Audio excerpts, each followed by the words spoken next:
Hello everyone, I hope all of you are doing good. और आज हम बात करेंगे बीटीसी के बारे में, और बीटीसी के साथ रिसेंटली कल क्या हुआ है और इसके पीछे क्या रीजंस थी।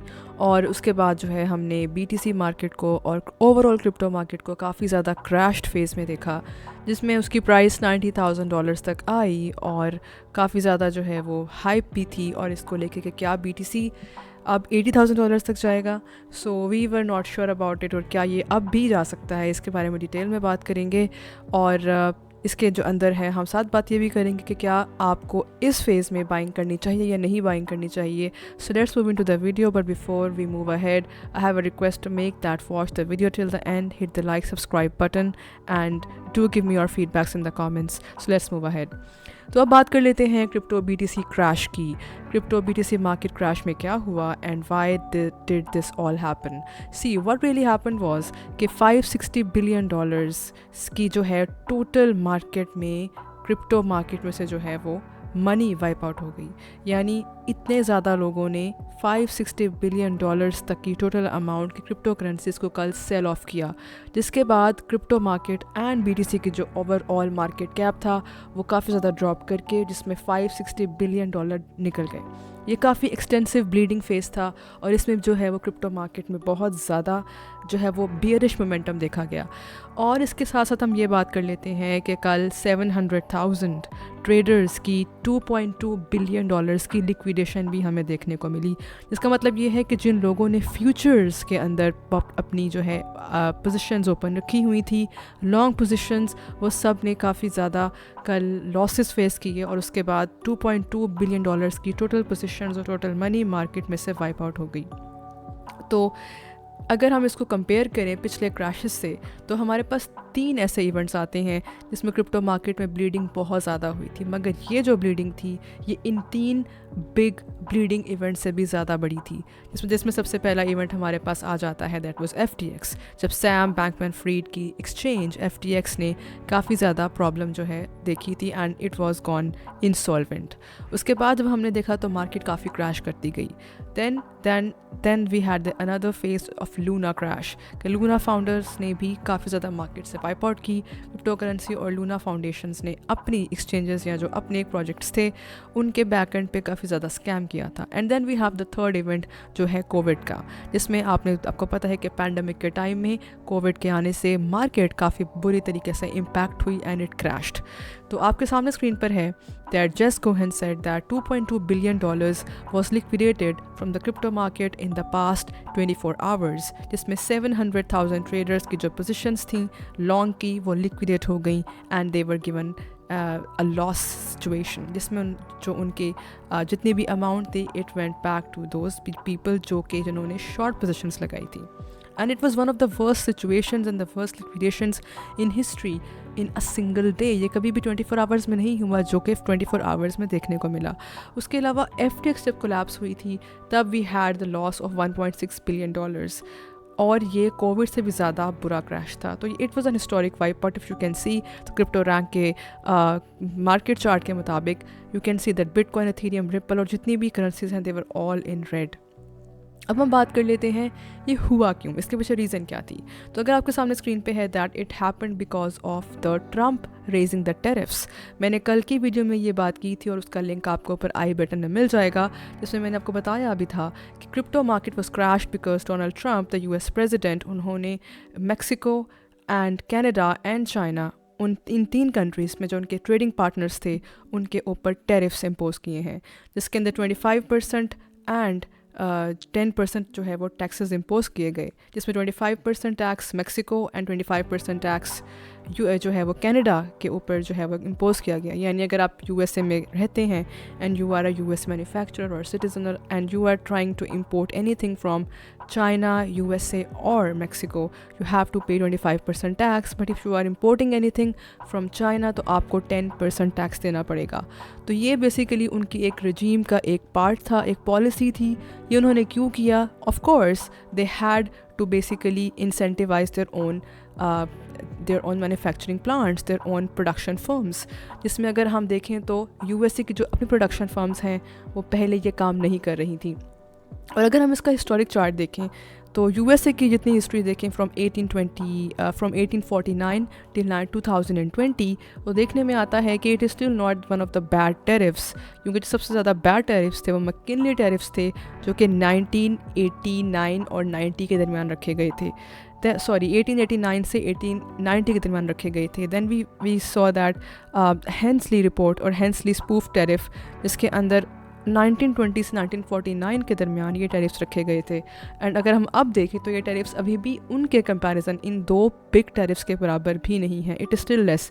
मगर इसका फ़ायदा क्या हो सकता है यूएसए को, तो इसके बारे में अगर हम थोड़ा डिटेल में ब्रेक डाउन करें तो सबसे पहले हमें ये जानना होगा कि क्या ये टैक्सेस इतने इम्पॉर्टेंट हैं कि इससे यूएसए की इकॉनमी को कोई इम्पैक्ट पड़ सकता है। तो let's have a historic chart in front of you on the screen. You can see the US import taxes data है।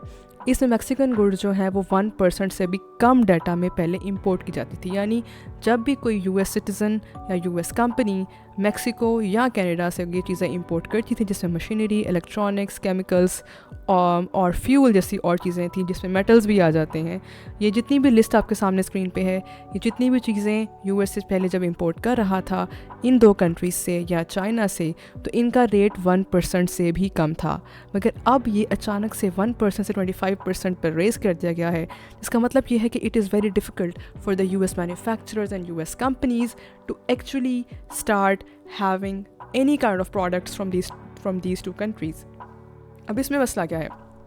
इसमें मसला ये हो सकता है कि इन दो कंट्रीज़ ने भी रिटेलिएटरी जो हैं वो टैरिफ्स को इम्पोज़ किए, यानी जितने टैक्सेस उन्होंने यूएस ने इम्पोज़ किए हैं इंपोर्ट के ऊपर यूएसए के अंदर या एक्सपोर्ट के ऊपर ऑन दीज टू कंट्रीज़, उतने ही टैक्सेस कनाडा एंड मैक्सिको ने भी इम्पोज़ किए हैं, ताकि जो इलीगल इमिग्रेंट्स हैं इन दो कंट्रीज से आ रहे हैं वो मत आएँ, इनके बॉर्डर ज़्यादा से ज़्यादा सेफ़ एंड सिक्योर बने, और साथ साथ इनके जो यूएसए की जो अपनी इंडस्ट्री है या जो अपने प्लांट्स और अपनी फैक्ट्रीज़ हैं वो उन चीज़ों को ख़ुद से प्रोड्यूस करें और ना कि इन दो कंट्री से जो है वो इंपोर्ट करें।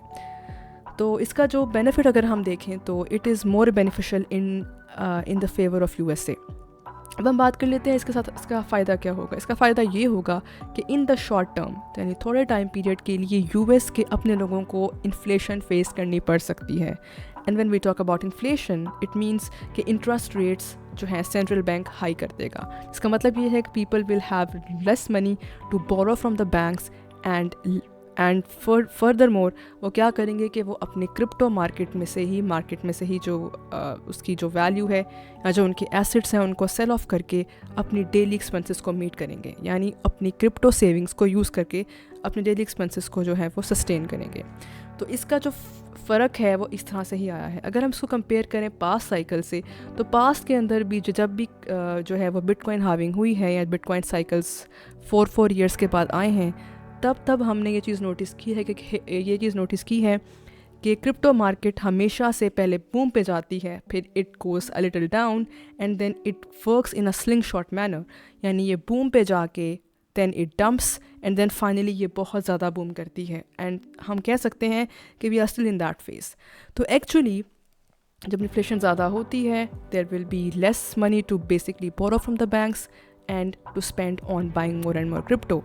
So when you have less money to buy more and more crypto, you will sell that crypto, जिसकी वजह से क्रिप्टो करेंसीज की प्राइस जो हैं वो और नीचे आ सकती हैं। It can go tanking down। तो हम कह सकते हैं कि it can go at a lower range या मे बी probably 80 to 85,000 की रेंज में भी ये ड्रॉप कर सकती है।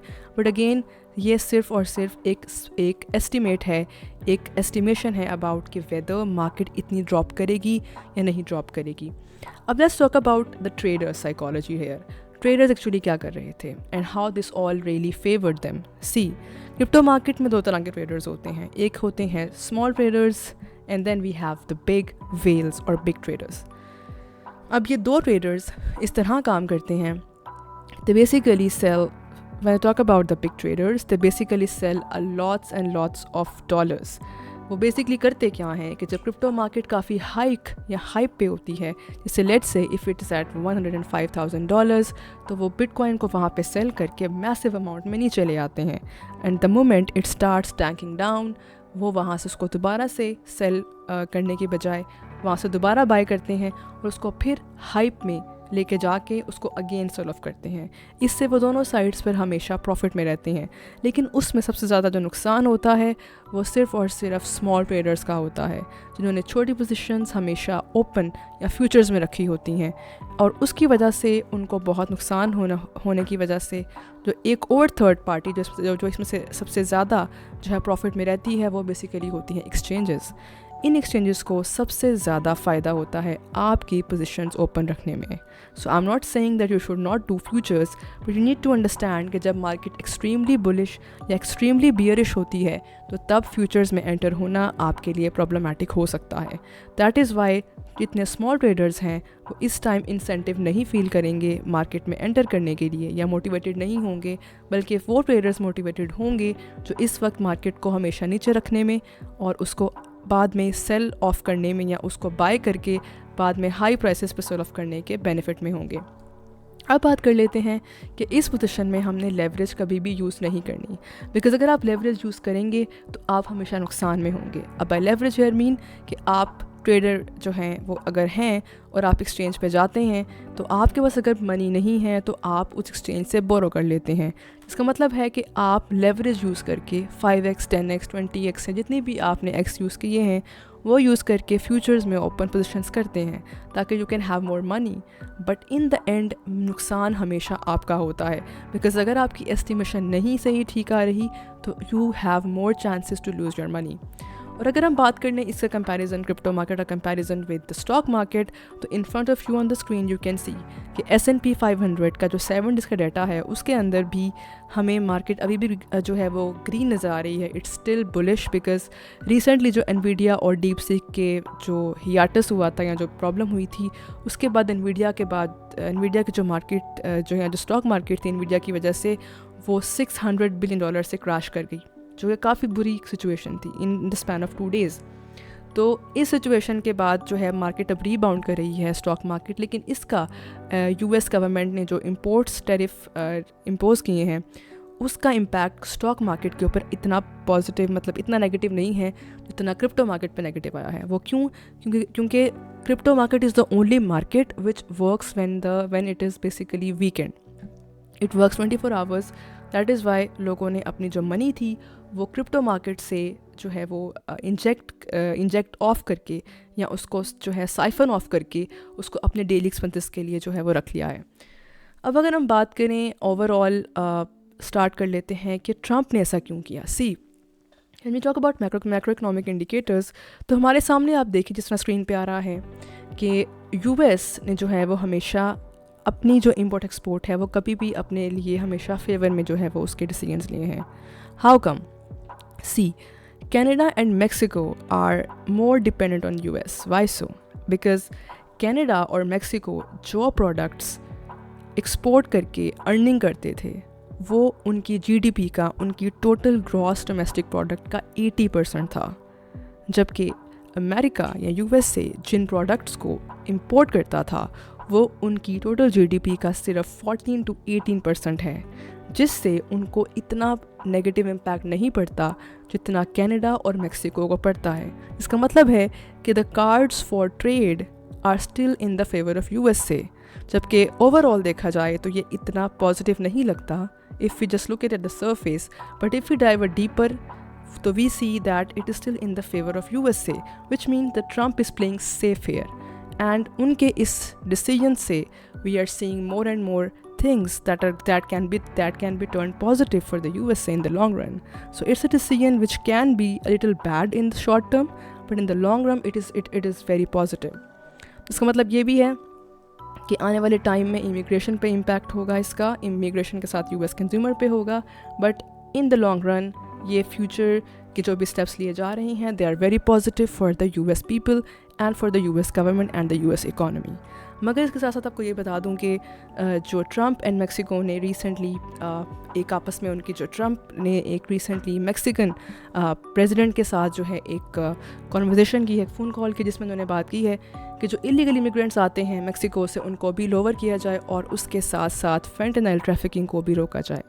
अब फेंटेनाइल ट्रैफिकिंग क्या है? ये एक ड्रग है, एक बेसिकली एक तरह की मेडिसिन है जो कि पोस्ट सर्जरी पेन को भी रोकती है। सो यू कैन से कि ये ड्रग या ये जो ये सब्सटेंस था, इसकी भी ट्रैफिकिंग को स्टॉप किया गया है. तो let's see where things really fold into, but looks like crypto market is still trying to recover from the recent crash. But अगर हम बात करें ओवरऑल, तो yes, crypto market is still bullish. We are still in a very nice golden zone. तो आप अभी भी इसको बाय कर सकते हैं, इसमें आप इंटरेस्टेड हैं. तो क्रिप्टो मार्केट्स के अच्छे tokens, blue chips, top 50 CMC tokens या टॉप 100 CMC टोकन्स में ज़रूर इन्वेस्ट करें, because they are very nice opportunities for you to enter right now. Market अभी डिप में है, you can enter, you can earn from here and you can hold. But I would not recommend to basically go into the futures because they take away your money. But in the start, right now, you can have basically put them into your spot wallet and you can earn from it.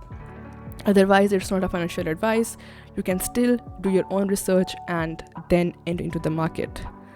And that is it for today's video. I hope you like it. If you like, do not forget to subscribe, like, and leave a comment. Have a good one.